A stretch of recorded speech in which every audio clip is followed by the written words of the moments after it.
So welcome everyone. My name is Brittany. Myself and Leah will be presenting to you tonight. We are both health educators at Elevate and are excited to be presenting to you all. Tonight we will be talking about helping your students, athletes, kids avoid prescription drug and talking about opioid misuse and abuse. If you have any questions throughout the presentation, please comment in the chat and we can answer them at the end. Okay, so before we get started, I just want to touch base about an awesome program that Elevate is a part of called Wisconsin Wins. This is a statewide program where local organizations partner with law enforcement to ensure that businesses are not selling tobacco to youth. Part of my role at Elevate is to coordinate our youth tobacco compliance checks in Washington County. Although COVID kind of put this to a stop right now, we are doing community outreach right now. So like letters to the clerks or press releases. So if anyone has any other questions about Wisconsin Wins and how you can help, please feel free to reach out to me at any time. So what are prescription drugs? So the most commonly misused and abused prescription drugs fall into three classes. So starting with number one, that's prescription opioids, prescription central nervous system, so CNS depressants, and prescription stimulants. So there is a difference between someone that misuses a drug and someone that abuses a drug.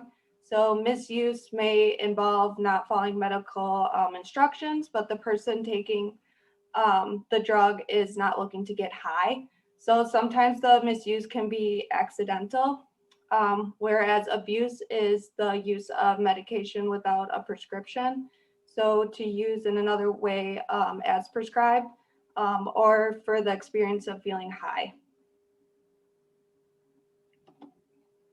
Oops. So then examples of drug misuse. So not taking it in a way it was instructed by your doctor. So taking too much at one time, finishing the prescription early, taking a second sleeping pill, for example, because the first one wasn't working, or offering your migraine medication to a friend that is in pain with a migraine.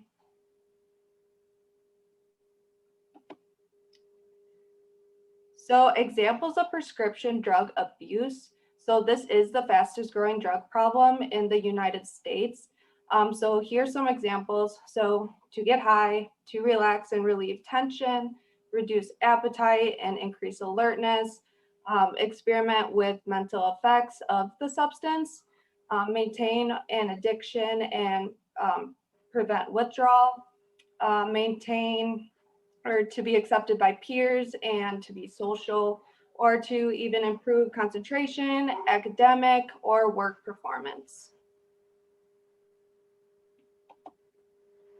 So prescription drug misuse and abuse among youth. So in 2017, 1 in 17 surveyed said they have taken a prescription drug without a doctor's prescription. So in reality, these drugs are controlled substances, which means there is a high risk for addiction or abuse, as well as negative side effects like delirium, psychosis, or heart failure. Also, accidents while driving or poor academic performance. So now I'm going to talk about prescription opioids.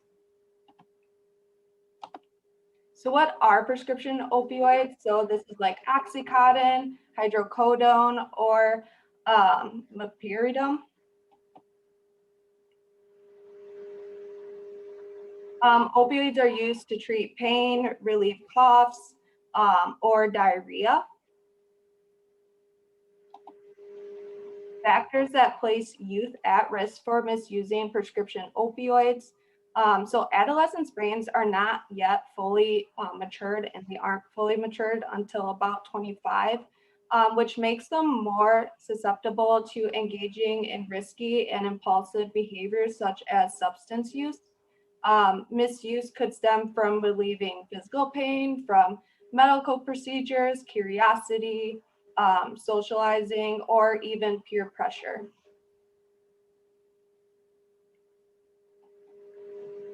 A report from the American Journal of Public Health discovered that teenage athletes are 50% more at risk of misusing prescription drugs than their non-playing counterparts.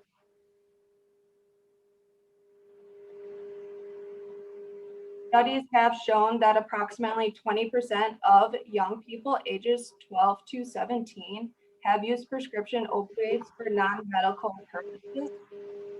A study found that male student athletes were more likely to abuse opioid painkillers than their non-athlete peers. University of Michigan researchers concluded that by the time student athletes are seniors, approximately 11% have abused prescription painkillers. So then why and how are athletes abusing prescription pain relievers? So generally, athletes get opioids from their doctors who prescribe them to athletes twice the rate of other adolescents. High school sports are high-risk activities for concussions, broken bones, repetitive injuries, and drug addiction. Performance pressure, injury, and treatment with opioid painkillers creates a toxic mix that can lead to drug abuse and sometimes death.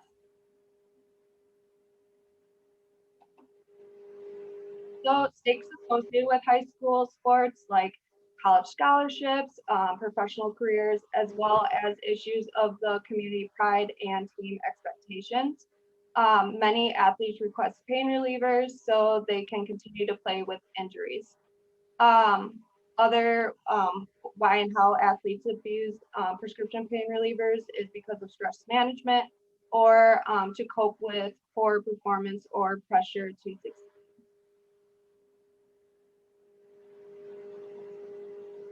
So why are prescription pain relievers or other opioids for pain relief dangerous? So extra pills, meaning you have extra pills you can sell to other students or other individuals.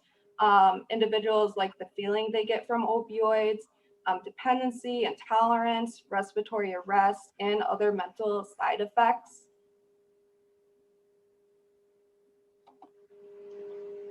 So in the 2019 Youth Risk Behavior Survey from the US Center for Disease Control and Prevention used data from more than 13,600 US high schools. In the survey, teens reported whether and how many times they had seriously considered attempting planned or actually attempting suicide in the past year. So YRBS data found 1 of every 3 high school students who said they were misusing prescription opioids when they were surveyed reported they had attempted suicide, according to the 2021 study published in the Journal of Pediatrics. So before I turn it over to Leah, I just wanted to tell you guys a little story about a high school wrestler named Robert King. He became addicted to heroin after taking Percocets to numb the pain of a broken foot.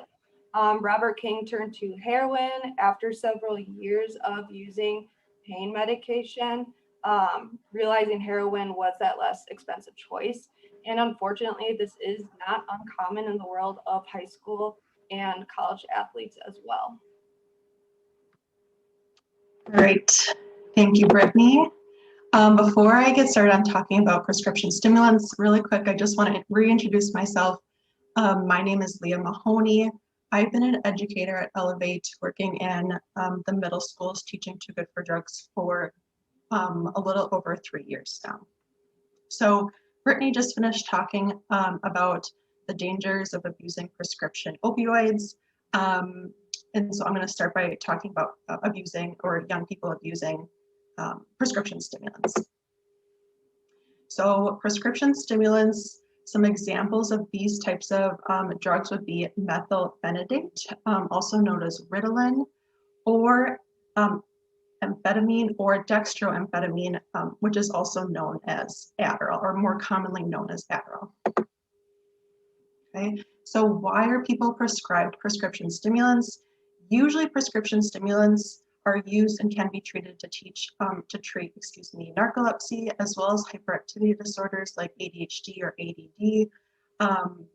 So these types of stimulant drugs are meant to increase brain activity, resulting in greater alertness, attention, and energy, hopefully allowing for greater success in school and for taking tests for those people who do suffer from ADHD or from ADD. So as far as factors that place young people or youth at risk for misusing specifically prescription stimulants, the biggest thing that we could really find as far as factors placing those types of youth at risk for misusing these types of drugs would be the pressure or the stress to do well in school, or this idea or misconception that prescription stimulants will make them smarter. Even compared to like 10 years ago when I was in high school, kids or students these days have a tremendous amount of pressure on them to do well in school, to take all the AP classes, to get a 4.0 to get into the best colleges. And like I said, that puts a lot of pressure and a lot of stress on them to do well in school and to take good tests. So they're thinking that misusing these prescription stimulants is going to make them smarter or make them be able to focus or do better in school. It's important to realize or important to know that many teens falsely assume that abusing prescription stimulants is not as dangerous as abusing street drugs like cocaine, heroin, methamphetamine, mainly because prescription drugs are prescribed by a doctor. They have legitimate uses in medical treatment, so they're just not thinking that this is going to be as dangerous to abuse as, say, cocaine or heroin. It's also important to realize that prescription stimulants do not improve school performance for people who aren't diagnosed with a hyperactivity disorder like ADHD or ADD.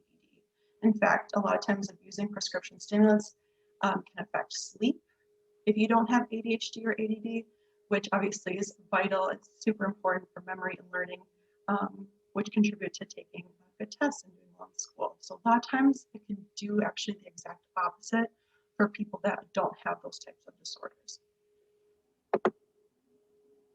As far as the dangers of abusing a prescription stimulant like Ritalin or like Adderall, really the big one, stimulant abuse can lead to heart failure or can lead to seizures. And when individuals overdose on a prescription stimulant, which is definitely possible, there is the possibility of addiction and overdose with these types of medications. The most commonly experienced symptoms would include restlessness, tremors, overactive reflexes, rapid breathing. Sometimes that person will become very aggressive. They might have hallucinations. It might cause them to go into a panic state or experience panic attacks, as well as muscle pain and weakness. Real quick, in 2018, approximately 1 million people aged 12 or older misused some sort of prescription stimulant for the first time in the past year. And an estimated 561,000 people aged 12 and older have a stimulant use disorder, meaning it's affecting their relationships, it's affecting their school or their social life or their ability to just like go through their daily routine. 1 in 4 teenagers, this is what I was talking about before, with that false assumption that prescription stimulant drugs can help them in school, even if they don't have ADHD or ADD.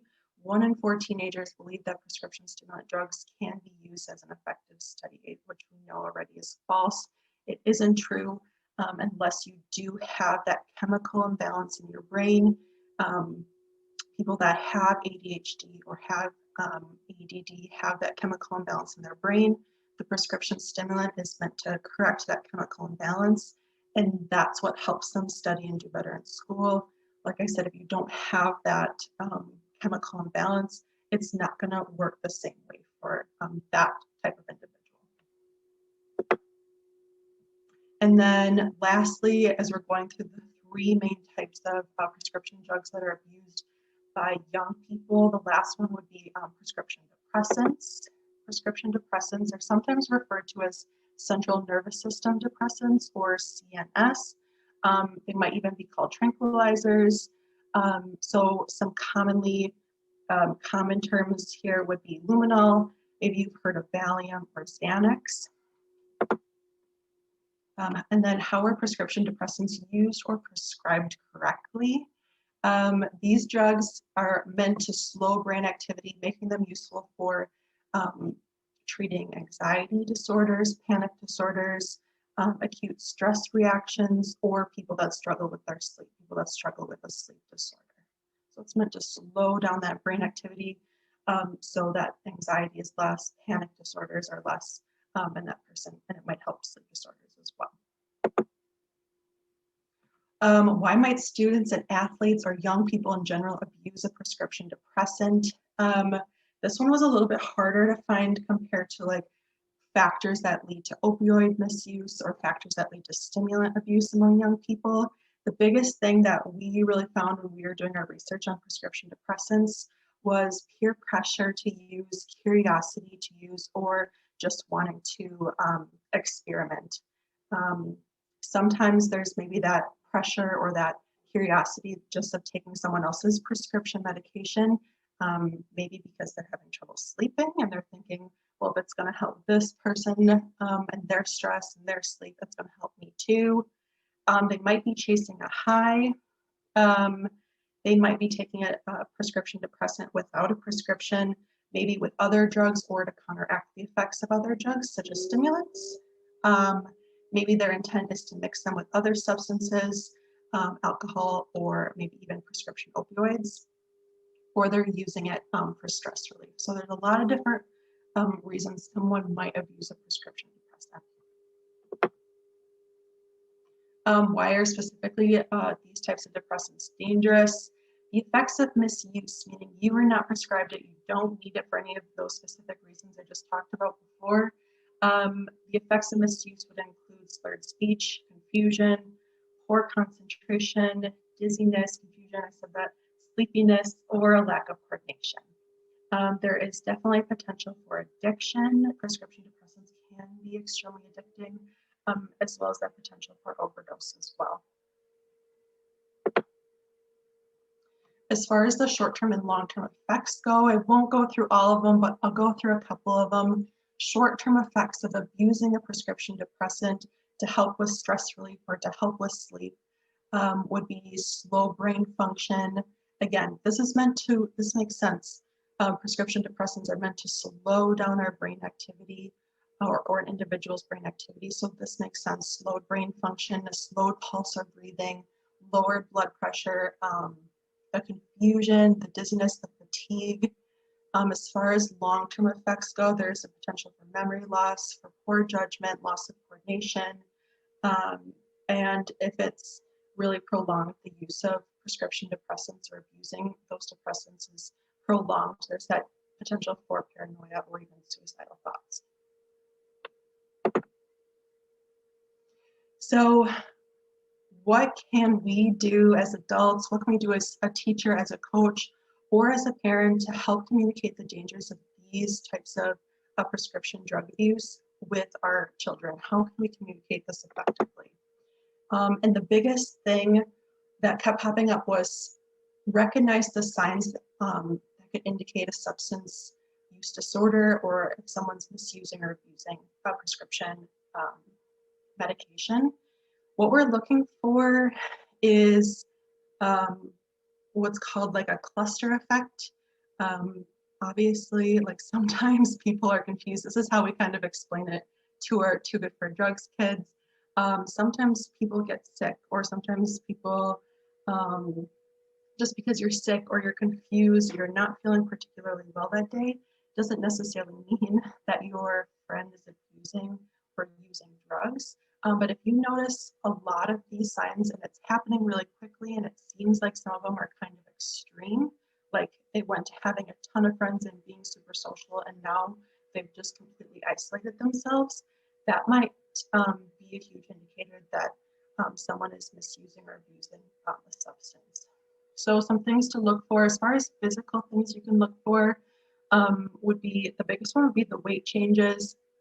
like extreme weight gain or extreme weight loss. The constricted pupils is another thing you can physically see in a person. Just that change in appearance in general. Maybe their personality changes, or their interest in certain activity changes. Maybe aggressive behavior comes out. You notice a lack of motivation in that person, just a lack of interest in things that used to interest them, or like a change in their friend group, like I kind of mentioned before. So again, we're looking for like a lot of these signs kind of clustered. Again, if it's just one thing, it doesn't necessarily mean that that person's abusing a substance. As far as parents, the biggest thing that you can do to help your child or your student is to talk to them about prescription drugs and the dangers. And I don't just mean talk to them once. I mean talk to them like several times over the course of their middle and high school career. Only 22% of kids report having talked to their parents about misusing or abusing prescription drugs. Okay, when you go to have a conversation with your kid, make sure you have like facts and stats to back up your claims. Make sure you go into this conversation educated and informed, because if they start asking questions and you don't really know the answer, or you seem unsure or not confident, they're going to have a lot harder time believing you, or they're going to think that you're just over exaggerating or being dramatic about the dangers of prescription pill abuse, and they're not going to take you as seriously. So the best thing you can do is to be informed and to start that conversation with them.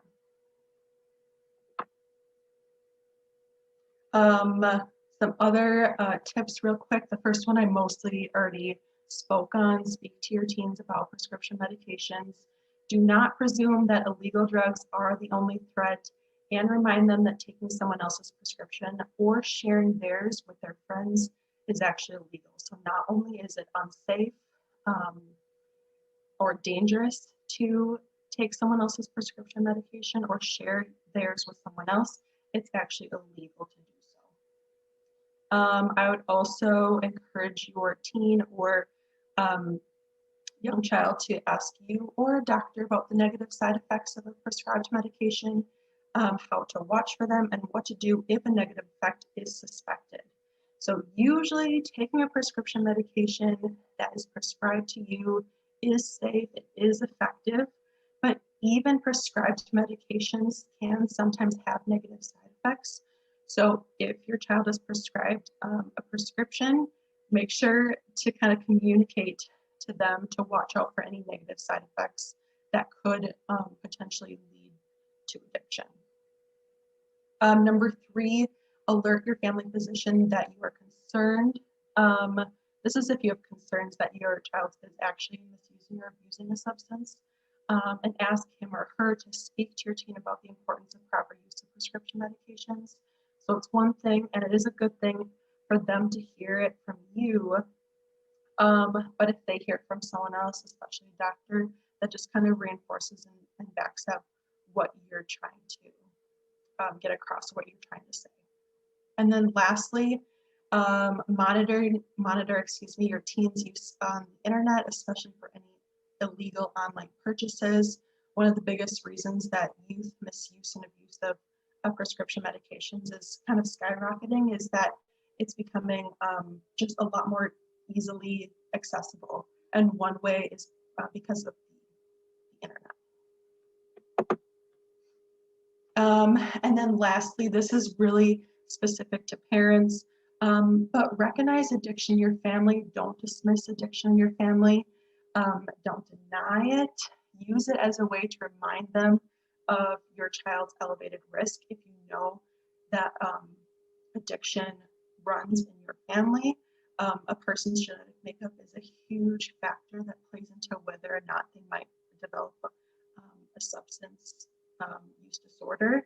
So explain to them that while it might be tempting, they might be curious about the effects of certain drugs, that the odds aren't necessarily in their favor, and that their genes might make them more vulnerable to developing a dependency or an addiction, maybe even more so than like the person that's sitting next to them in their class or their friends or whoever it is.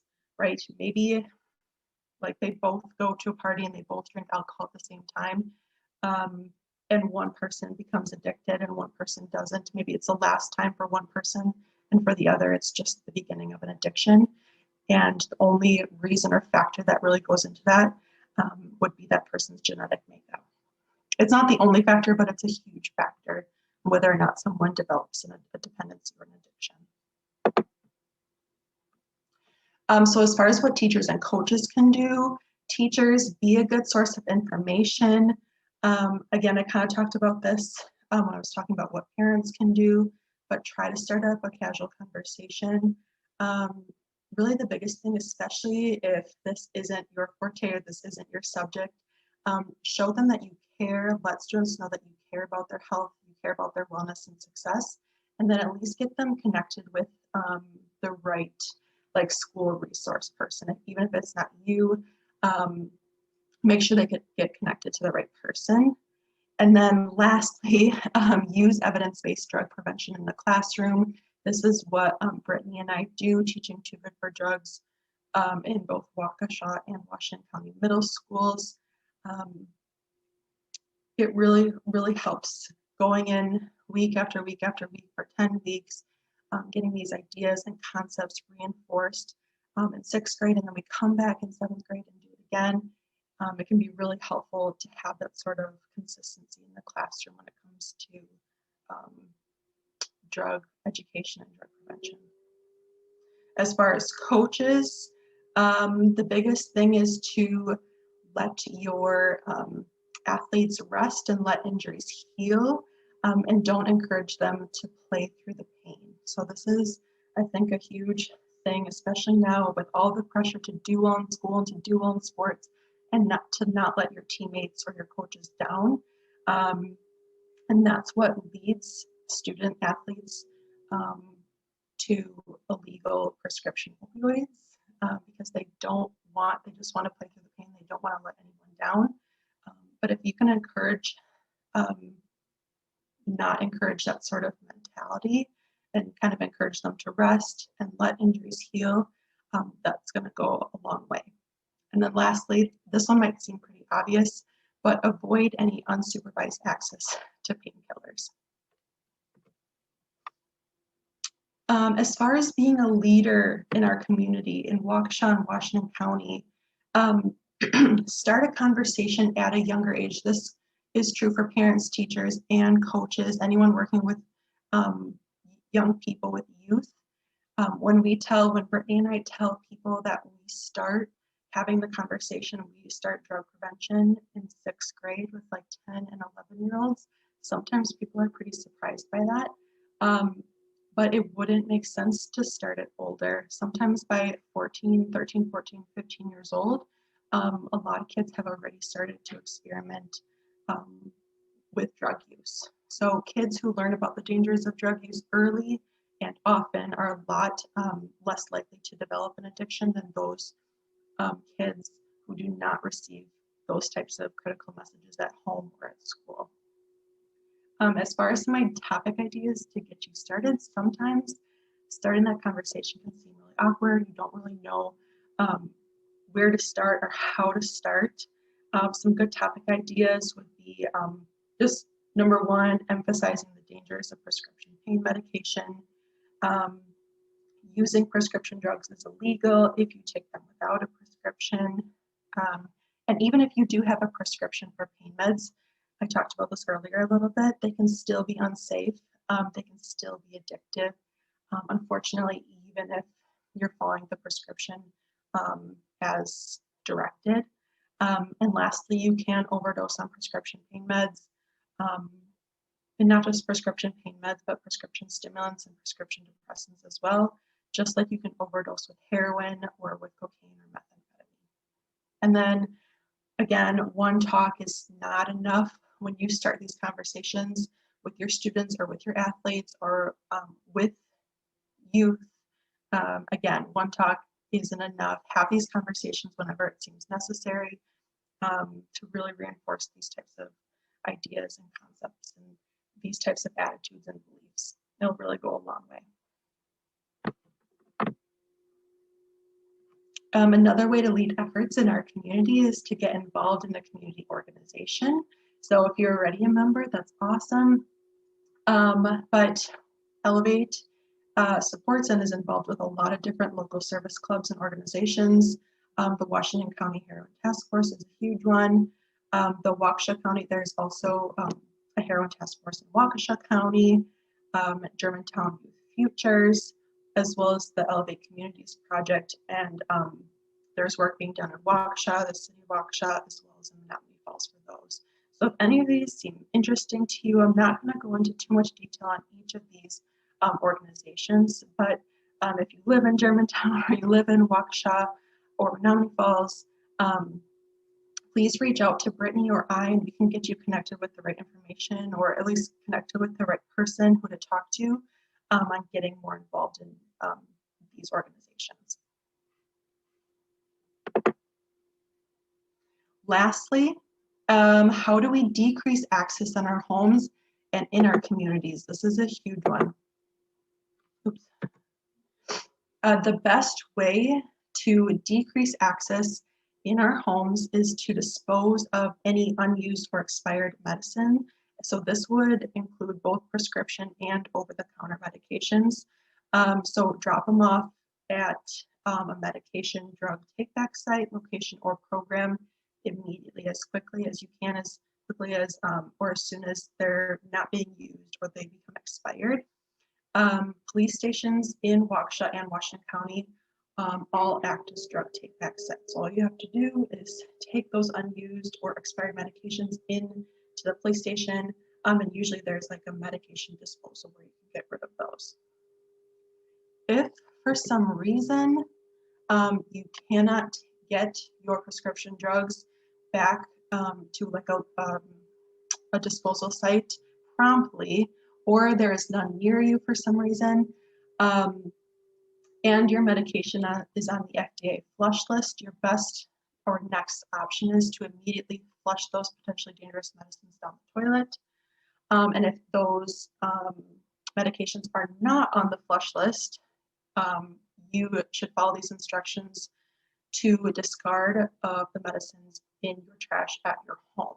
So basically what you would do is mix those medicines, whether it's liquid or pills, don't crush the tablets or capsules with like kind of an unappealing or gross substance. The FDA suggests dirt, cat litter, or used coffee grounds. Put that mixture in a container, such as a sealed plastic bag, and then throw away the container in your trash at your home. And then just make sure that any personal information on the prescription label is taken off. But I just want to reiterate that really the best thing, the best way to dispose and to decrease access is to drop those off at a safe medication disposal site.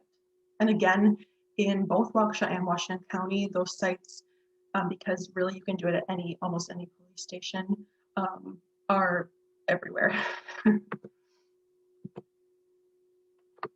Another way to decrease access is to make sure that our prescriptions are stored correctly. So number one, to keep medications in a dry, cool, safe place, away from children and pets. And this is a big one that I'm learning about just right now with my 1-year-old. They turn into, I swear she's like a little raccoon. They can get into anything. So make sure that your medications are high up and away from children and pets, or from other people, visitors in your home, anyone that you don't want accessing those medications. Some medications require protection from light or need refrigeration. So again, always read the label for any special instructions. It's also important to keep prescriptions in the original bottle, because the original bottle has the right label, it has the expiration date, it has the instructions.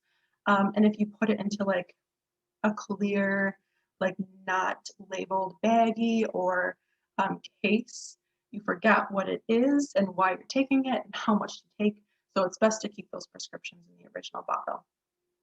Number 3, go through all of your medications every 6 to 12 months and make sure you're getting rid of, you're discarding any of those prescriptions that are no longer needed and or are expired. And then lastly, And this is really the biggest one. Make sure you're storing your prescription medications, your prescription stimulants, sedatives, and opioids safely in lock boxes or a locked medication like cabinet. So make sure they're locked up, locked away from children and pets and visitors from your home, anyone that you don't want accessing those medications. If you're interested in a lockbox, please go ahead and reach out to Brittany or I. I'll have our emails listed at the end of this presentation, and we can work on getting you a free medication lockbox to keep your prescriptions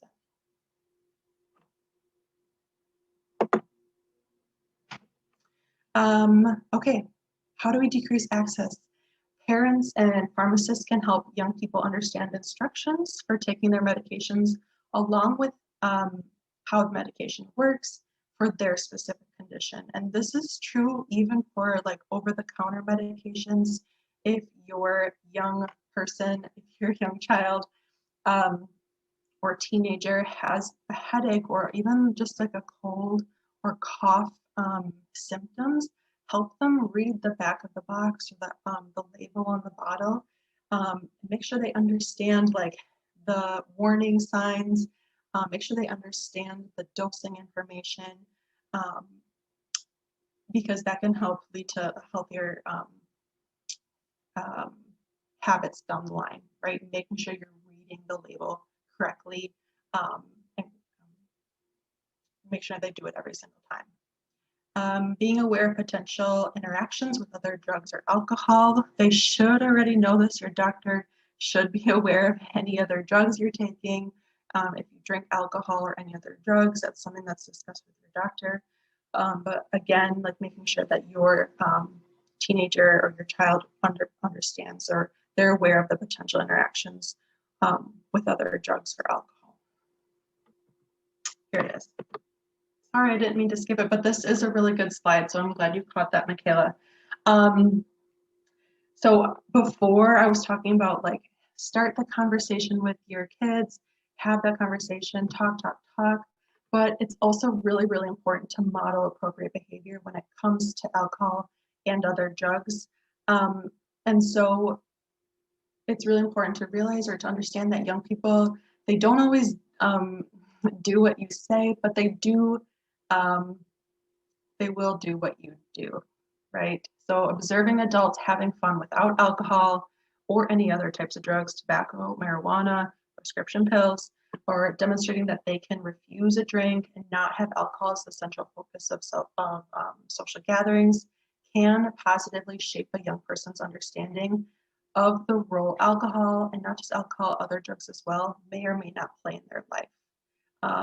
Again, if a parent can really encourage that disapproval of their children's drinking, young people believing that underage drinking is considered unacceptable, will greatly reduce the likelihood that adolescents will drink or experiment even with other drugs. So again, setting clear boundaries about the unacceptability of drug use and not giving alcohol to young people can help to communicate this disapproval. So I know it kind of doesn't make sense. I'm like talking about alcohol and modeling appropriate behavior when it comes to alcohol in front of your kids. But if they see like correct like use of alcohol or tobacco, even in their homes and with the adults that they trust and look up to, that will kind of like transcend or like reduce the likelihood that they'll drink or experiment with other drugs as well, and that includes prescription medications. You guys so much for logging on and listening to what Brittany and I had to say tonight. Thanks for taking that initiative for your children or for the kids you teach or the kids that you coach.